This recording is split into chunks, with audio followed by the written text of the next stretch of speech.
Alright, we are looking at optimization in this video. This deals with finding a min or a max in a word problem. We say that we're trying to find an optimal value, which is referring to a min or a max. So here's the general process. Whatever it is you're trying to optimize, so either you're looking to minimize something or maximize something, you want to write an equation in one variable. Okay? So you want, for example, it to be all in terms of x. You don't want x and y. The next step is to find the derivative, to set it equal to 0, and to solve. It's the same exact process that we would follow if we were finding a min or a max on a typical function, right? Where you would find a derivative, set it equal to 0, you would solve. We want to confirm, finally, in step 3, that we have a min or a max using either the first derivative or the second derivative. If you're using the first, you need to make a sign diagram and show your signs, or we talked about in the last section how to use the second derivative and determine if it's a true min or max. Alright, here's a pretty simple example to start with. We're looking to find two numbers whose sum is 20 and whose product is as large as possible. Alright, so let's let x and y represent the numbers that we're trying to find. So we know that the sum is 20. And what we're trying to maximize here is the product. All right, we want the product to be as large as possible. So let's write an equation here.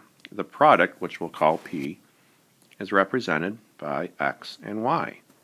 Well, the problem here is that we have two variables, and we need one. So what we need to do is use our other equation here to rewrite one variable in terms of the other.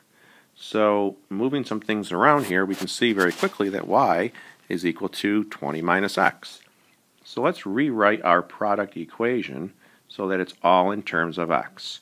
Technically, you could write it so that it's all in terms of y, but we're used to seeing x's in there as our independent variable. So if we do some work here, if we distribute, we have 20x minus x squared. So this is our equation in one variable. So this relates to our step 1 up above. Now, we need to find its derivative. So call it p prime. Well, it's pretty easy to do. Okay, so we've found the derivative. We're going to set it equal to 0. And by the way, we are doing this problem using calculus techniques.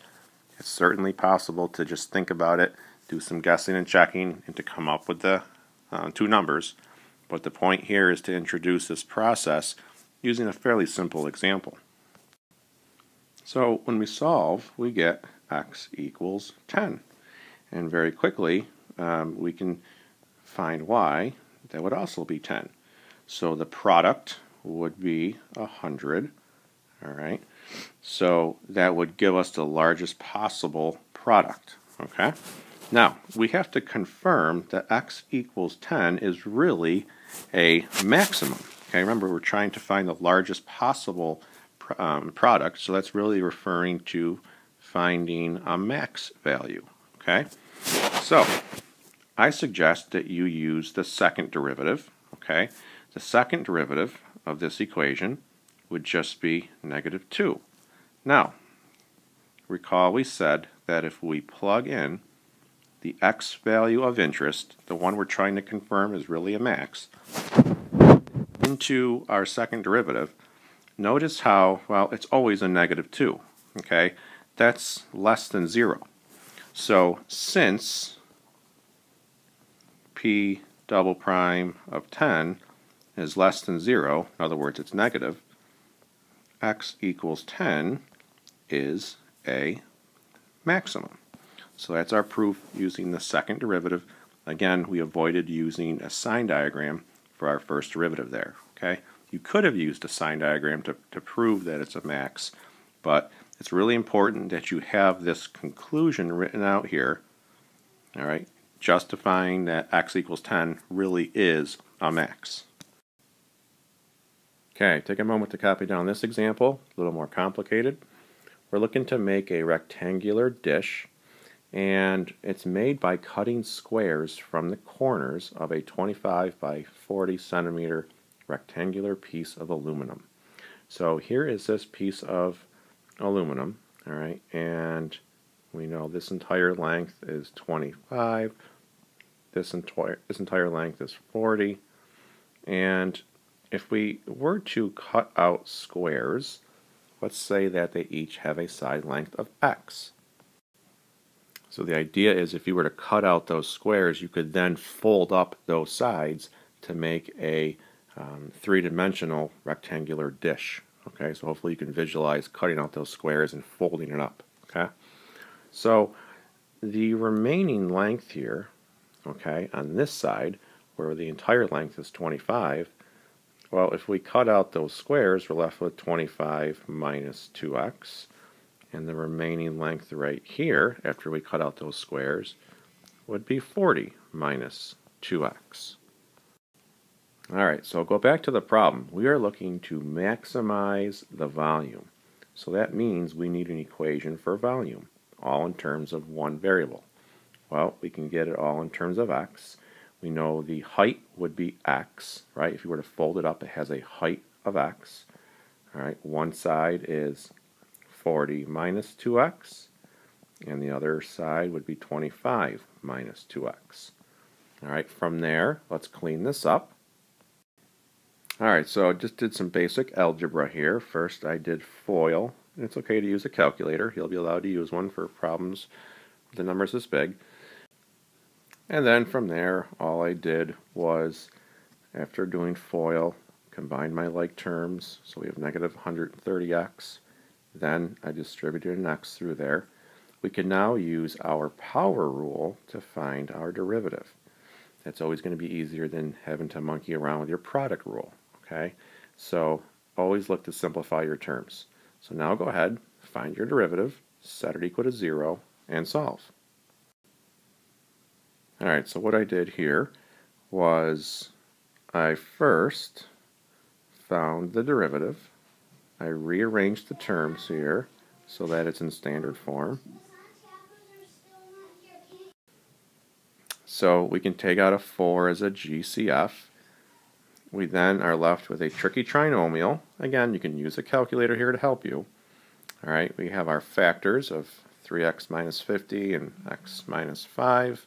When we solve, we get x equals 50 over 3, which is about 16.7. And then we get x equals 5. Now, the next step here is important. One of these is going to get rejected, and we need to think about why we could potentially reject an answer. We know we can't have a negative side length. Well, look at this 16.7. If we were to plug it into this 25 minus 2x, you're going to get a negative number. So that is going to be outside of our domain. So this guy we are going to reject. Okay?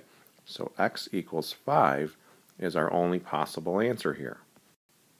So the last thing to do is we have to confirm that this really is a maximum point. So typically I tend to favor the route of using the second derivative. So the second derivative here of our function would be 24x minus 260. So we're interested in putting 5 into this second derivative. Now if we do that, if we put 5 into this function here, you're going to see that that is less than 0. Right? 24 times 5 and then take away 260. We don't need the exact value.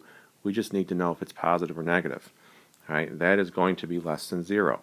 So therefore, all right, x equals 5 is a max since v is concave down. All right, the second derivative is negative, so it is going to be concave down, so that confirms that at x equals 5, it's a max.